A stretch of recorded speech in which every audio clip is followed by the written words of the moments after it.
अयोध्या के भव्य श्री राम जन्मभूमि मंदिर से जुड़ी एक बड़ी खबर सामने आई है। रामलला की सेवा में लगे अर्चकों के पहनावे को लेकर अब बड़ा बदलाव किया गया है। 15 अगस्त से मंदिर परिसर में सेवा देने वाले सभी मुख्य और सहायक पुजारी एक सामान्य ड्रेस कोड में नजर आएंगे। वहीं नए नियम के मुताबिक अब सभी अर्चकों के लिए पीले रंग की धोती और उत्तरीय यानी अंग वस्त्र पहनना अनिवार्य होगा। खास बात यह है कि गर्मी और सामान्य मौसम में ये पोशाक पूरी तरह रेशमी और बिना सिली हुई होगी। यानी अब रामलला की सेवा में पुजारी पारंपरिक पीताम्बर स्वरूप में दिखाई देंगे। वहीं धार्मिक समिति के अनुसार इस पोशाक का चयन केवल एक रूपता के लिए नहीं बल्कि पूजा, धार्मिक मर्यादा और शास्त्रीय शुचिता को ध्यान में रखकर किया गया है। वही सनातन परंपरा में रेशमी और बिना सिले वस्त्रों को पूजा अर्चना के दौरान विशेष पवित्र माना जाता है। साथ ही आपको बता दें कि महंत राजकुमार दास के मुताबिक रेशमी वस्त्र सात्विकता और पवित्रता के प्रतीक माने जाते हैं और यही वजह है कि रामलला की सेवा में अब इसी पारंपरिक वेशभूषा को प्राथमिकता दी जा रही है। लेकिन सवाल यह है कि आखिर पुराने पहनावे में बदलाव क्यों किया गया। तो आपको बताते हैं कि दरअसल रामलला की प्राण प्रतिष्ठा के समय मंदिर के अर्चक चौबंदी यानी पारंपरिक सिले हुए कुर्ते नुमा वस्त्र धारण करते थे और अब धार्मिक समिति ने वैश्विक परंपराओं और प्राचीन पूजा विधि को ध्यान में रखते हुए इस व्यवस्था में बदलाव करने का निर्णय लिया है। अब अर्चकों की मुख्य वेशभूषा बिना सिला हुआ पीला रेशमी पीताम्बर होगी। ये नियम किसी एक पुजारी या किसी एक शिफ्ट तक सीमित नहीं रहेगा। मंदिर में अलग अलग समय पर सेवा देने वाले सभी मुख्य और सहायक अर्चकों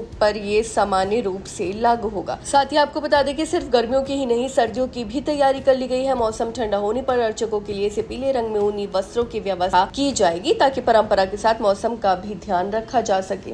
वहीं मंदिर प्रशासन के लिए ये बदलाव कई मायनों में महत्वपूर्ण माना जा रहा है। एक सामान्य पोशाक से जहां मंदिर परिसर में अनुशासन और एक रूपता नजर आएगी, वहीं श्रद्धालुओं के लिए रामलला की सेवा में लगे अर्चकों को पहचानना भी आसान होगा। यानी 15 अगस्त से अयोध्या के राम मंदिर में श्रद्धालुओं को सिर्फ भव्य मंदिर ही नहीं बल्कि रामलला की सेवा में नजर आने वाली एक नई और पारंपरिक छवि भी देखने को मिलेगी। वहीं पीले पीताम्बर में सजे अर्चक वैश्विक परंपरा और रामलला का भव्य दरबार आने वाले समय में मंदिर की यह तस्वीर श्रद्धालुओं के लिए और भी खास होने वाली है। वहीं साथ ही आपको बता दें कि मंदिर से जुड़े इस नए ड्रेस कोड को श्रद्धालु और धार्मिक परंपरा के बीच एक महत्वपूर्ण बदलाव के तौर पर देखा जा रहा है। इससे रामलला की सेवा में लगे अर्चकों की वेशभूषा में एक रूपता आएगी और मंदिर की पूजा में पारंपरिक स्वरूप को और मजबूती मिलेगी। आने वाले दिनों में पीले पीताम्बर में अर्चकों की ये नई छवि राम मंदिर की धार्मिक पहचान का एक अहम हिस्सा बन सकती है। आपकी इस बारे में क्या राय है हमें कमेंट करके जरूर बताएं। फिलहाल इस खबर में बस इतना ही और ऐसे ही तमाम खबरों को देखने के लिए देखते रहिए भारत एक्सप्रेस।